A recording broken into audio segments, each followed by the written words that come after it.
And it's fully electric all the way up to 110 kilometers per hour. Also up front, where you'd normally find the step-through bit on smaller scooters, that's all packed with tech now. But we do have two foot positions. You can either rest your feet down low like on a normal scooter, or stretch them out front like on a chopper. That gives me this kind of hybrid feeling when I ride it. It's more than a scooter in terms of bulk, definitely more than a typical scooter. But it's still not a motorcycle, because you don't quite get that classic motorbike dynamic. But in my opinion, it is closer to a motorbike than it is to a scooter. That's where the term maxi scooter really makes sense. So what else is new on this machine? There's a slightly redesigned front end. We've got a few minor updates, mostly technical ones, but they're pretty cool. One of them is something called brake control. Basically, it's nothing other than cornering ABS. I tested it out a bit today, and what's great about a machine like this with its low center of gravity and long wheelbase is that you can brake pretty aggressively without too much fuss. And when you also add to that, like here, the fact that there's no clutch, instead you've got the rear brake on the left and the front brake on the right, you can apply quite a lot of braking at the rear and still keep the whole bike really stable.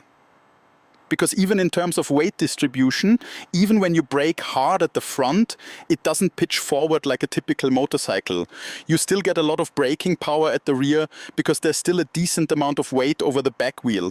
And overall, once you get used to it, including the variomatic transmission, so basically the automatic setup, you just twist the throttle and get this really punchy, torquey engine.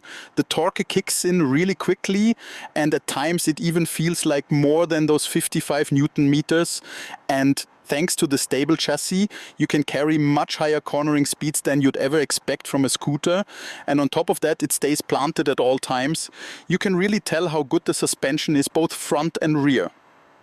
The damping works in such a way that even bigger hits are absorbed nicely.